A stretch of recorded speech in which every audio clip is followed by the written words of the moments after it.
ಇದೇ ಇಲ್ಲ ಅನ್ನೋದು ಆಮೇಲೆ. ಸ್ಥಾನ ಅಂತೂ ಇದೆಯಲ್ಲ, ಒಂದು ವಿರೋಧ ಪಕ್ಷ ಸ್ಥಾನ ಇರೋವಾಗ ಅದನ್ನ ಯಾಕೆ ನೀವು ಮಾಡಬಾರ್ದು? ಮಾಡಿ. ಅದನ್ನು ವಿರೋಧ ಪಕ್ಷದ ನಾಯಕರಾಗುವಾಗ ಯಡಿಯೂರಪ್ಪನವರು ಸಂಪೂರ್ಣವಾಗಿ ಅಶೋಕ್ ಅವರಿಗೆ ಸಹಕರಿಸಿದ್ದಾರೆ, ಬೆಂಬಲ ಕೊಟ್ಟಿದ್ದಾರೆ, ವಿರೋಧ ಪಕ್ಷದ ನಾಯಕರಾಗಿದ್ದಾರೆ. ಆವತ್ತು ವಿರೋಧ ಪಕ್ಷದ ನಾಯಕ ಸ್ಥಾನಕ್ಕೆ ಒಂದೇ ಒಂದು ಹೆಸರನ್ನ ಯಡಿಯೂರಪ್ಪನವ್ರು ಸೂಚಿಸಿದ್ದು ಅಶೋಕ್ ಅವ್ರ ಹೆಸರು ಮಾತ್ರ. ಇವತ್ತು ಮಾಡ್ಬೋದಲ್ಲ ಆ ಸ್ಥಾನದಲ್ಲಿ ಕುಂತು, ಯಾತಕ್ಕೆ ಮಾಡಬಾರ್ದು? ಒಟ್ಟಿಗೆ ತಗೊಂಡೋಗಂತ ಕೆಲಸ ಮಾಡಿ. ಅಶೋಕ್ ಅವರು ಹಿರಿಯರಿದ್ದಾರೆ, ಆ ಹಿರಿತನಕ್ಕೆ ಎಲ್ಲರೂ ಅವ್ರ ಮಾತು ಕೇಳ್ತಾರೆ. ಯತ್ನಾಳ್ ಅವರು ಕೇಳ್ತಾರೆ, ರಮೇಶ್ ಜಾರಕಿಹೊಳಿನೂ ಕೇಳ್ತಾರೆ, ಎಲ್ಲರೂ ಕೇಳ್ತಾರೆ. ಮಾಡಲಿ. ಇಂಥ ಕೆಲಸಗಳನ್ನ ನಾವು ಮಾಡಿದಾಗ ಅದು ಜನರು ಸಹ ಒಪ್ತಾರೆ, ಪಕ್ಷದ ಹಿರಿಯರು ಒಪ್ತಾರೆ. ಇವತ್ತಿನ ದಿನ ವಿರೋಧ ಪಕ್ಷದ ನಾಯಕರು ವಿರೋಧ ಮಾಡೋದ್ರಲ್ಲಿ ಅರ್ಥ ಇಲ್ಲ. ಇವತ್ತು ಚುನಾವಣೆ ನೋಡ್ತಾನೆ ಇದೆ. ಮೋದಿ ಅವರು ಬರ್ತಾರೆ, ಅಮಿತ್ ಶಾ ಬರ್ತಾರೆ, ಕರ್ನಾಟಕದಲ್ಲಿ ಗೆಲ್ಲಿಸ್ಕೊಡ್ತಾರೆ.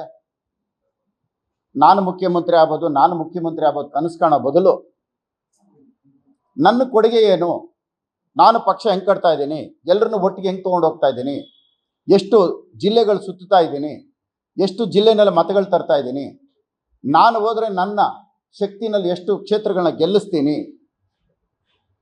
ಇದು ಸಾಮರ್ಥ್ಯ ತೋರಿಸುವಂಥ ಕೆಲಸ. ನಾನು ಹೋದರೆ ಈ ಜಿಲ್ಲೆಯಲ್ಲಿ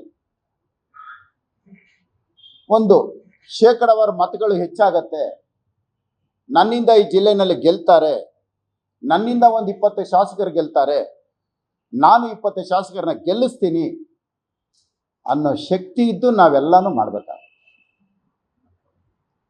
ಮೋದಿ ಬರ್ತಾರೆ, ಅಮಿತ್ ಶಾ ಬರ್ತಾರೆ, ಗೆಲ್ಲಿಸ್ತಾರೆ, ನಮ್ಮನ್ನು ಮುಖ್ಯಮಂತ್ರಿ ಹೆಸರು ಹೇಳ್ತಾರೆ, ನಮ್ಮನ್ನು ಹೇಳ್ತಾರೆ. ಅರೆ ನಿಮ್ಮ ಕೊಡುಗೆ ಏನು? ಬರೀ ಅವ್ರ ಮೇಲೆ ನೀವು ಡಿಪೆಂಡ್ ಆಗೋಬೋದು.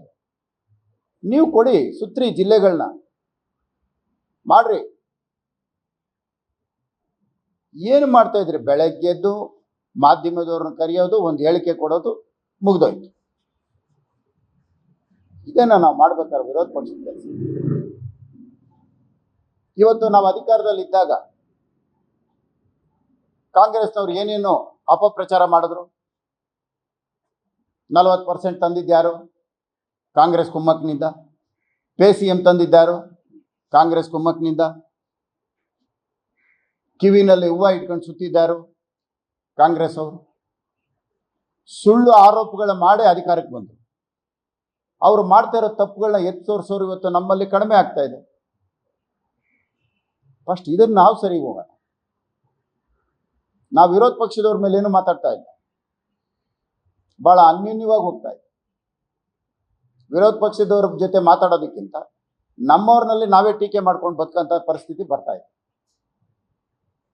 ಬಹಳ ಹೊಂದಾಣಿಕೆ.